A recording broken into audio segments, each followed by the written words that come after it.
구독 꼭 구독. 공부머리 독서법을 읽고 저 자신에 대한 오해 하나가 풀렸어요. 저는 제가 시험운이 무척 좋은 사람이라고 생각하고 살았습니다. 자, 오늘 소개할 책은 공부머리 독서법입니다. 공부머리 독서법의 세 줄 요약. 첫 번째, 어려서는 사교육 대신 독서 습관을 길러주자. 두 번째, 사교육에는 돈을 쓰는 대신 도서관에 보내면 돈이 한 푼도 안 든다. 세 번째, 사교육은 아이들에게 괴로움을 안겨주지만 평생 가는 독서 습관을 기르면 평생 가는 취미를 기를 수 있다.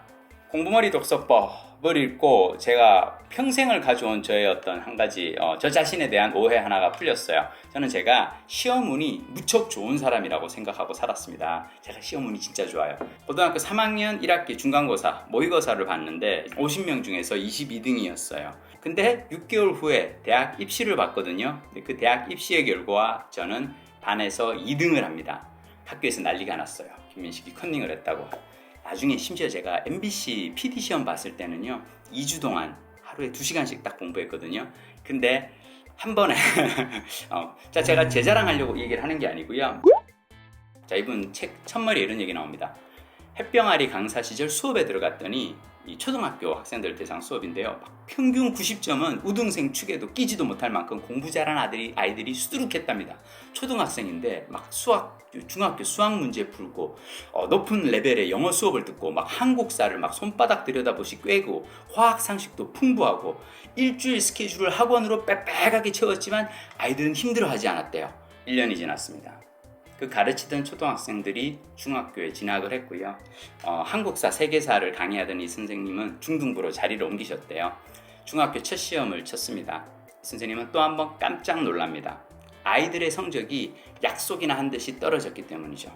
궁금해서 아이들을 불러서 이 교과서를 한번 읽어보게 합니다. 과학 교과서를 한 문장 한 문장 함께 읽으며 아이들에게 그 뜻을 캐묻고 나서야 인정할 수 있었대요.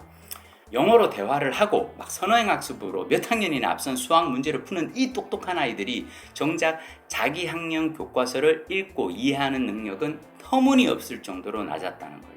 혹시 이 아이들이 성적이 낮은 게 이 문해력, 읽기 능력과 관련이 있는 게 아닐까라고 생각을 하고요. 그래서 가설을 세우는 게 하나가 읽기 능력이 높을수록 공부를 잘한다. 그리고 독서는 읽기 능력을 끌어올린다. 사교육을 받는 아이들이 읽기 능력이 떨어지는 이유가 뭘까요? 여러분, 독서 습관에 있어서 가장 중요한 게 뭔지 아십니까? 책 읽는 습관을 기르기 위해서는 시간이 많아야 돼요. 여러분, 아이들이 초등학생들 사교육 하루 종일 뺑뺑이 돌죠. 태권도 갔다가 학원 갔다가 수학 갔다가 이렇게 뺑뺑이 도는 아이들이 저녁에 집에 와서 쉬게 되었어. 하루 종일 너무 바빴으니까 이제 나는 책을 가져다가 읽어야겠어. 아니에요.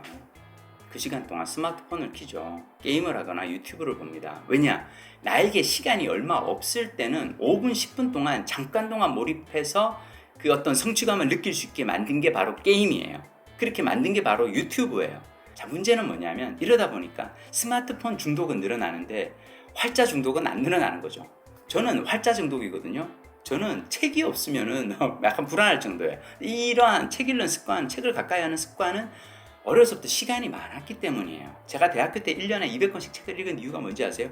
전공을 포기했으니까요. 공대 공부가 너무 재미가 없었어요. 공업수학, 정력학 재미가 없어서 다 그만두고 도서관에 틀어박혀 책만 읽었던 거예요. 시간이 있어야 독서 습관을 길들일 수가 있거든요.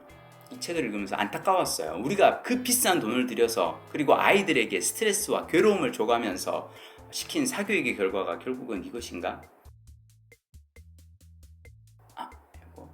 되고 있죠. 다시. 여러분, 어떤 사람의 그 초등학교 성적표에 적힌 평가입니다. 들어보고 이 사람 누구일까 한번 맞춰보세요. 뛰어난 독서가이지만 독서에 너무 많은 시간을 허비한다. 학교 공부에 의욕이 없고 목적을 세우는데 어려움을 겪고 있다. 때로는 규율에 어긋나는 행동을 한다. 누구일까요? 그냥 성적표만 보면 이 사람은 초등학교 시절서부터 선생님 눈밖에 난 말썽꾼에다가 세상에 별 공헌을 못할 것 같죠.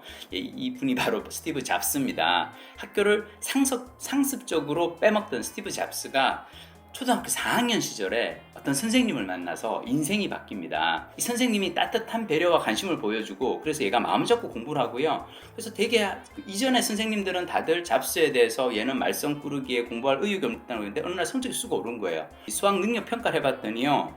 스티브 잡스 초등학교 4학년인데 이 아이가 고등학교 2학년에 수학 능력을 가진 걸로 나타납니다. 그러니까 고등학교 2학년 교과서를 읽고 이해하는 애가 초등학교 교실에 앉아 있었던 거지. 얘가 너무 산만할 수밖에 없죠. 스티브 잡스가 이런 뛰어난 언어 능력을 갖게 된 이유, 그게 바로 독서에 너무 많은 시간을 허비한 덕분이죠. 우리 아이들은 어떤가요? 독서에 많은 시간을 허비하나요? 정말 하루에 20분, 30분이라도 책 읽는 시간을 아이들에게 배려해 줬으면 좋겠어요. 이 책에 보면 121쪽 독서 지도할 때 명심해야 할 7가지가 있습니다. 첫 번째, 재미있는 독서가 좋은 독서다. 두 번째, 독서 시간을 정해 매일 읽는다. 세 번째, 지식 도서를 강요하지 않는다. 네 번째, 일주일에 한 번은 도서관이나 서점에 간다. 다섯 번째, 스마트폰과 컴퓨터는 늦게 접할수록 좋다. 여섯 번째, 학습 만화는 금물이다. 일곱 번째, 천천히 많이 생각하며 읽을수록 똑똑해진다. 방학이요, 아이에게 독서 습관을 길러줄 수 있는 절호의 찬스입니다. 아이들이 책 읽는 습관을 길렀으면 좋겠어요. 왜냐하면 제가 평생 가는 습관, 그리고 제가 어떤 위기에 빠져서도 항상 6개월 내에 시험만 봤다 하면은 다 붙고 막 그랬던 그 말도 안 되는 그런 이상하게 시험 운이 좋았던 거 이 책 읽고 이해했어요.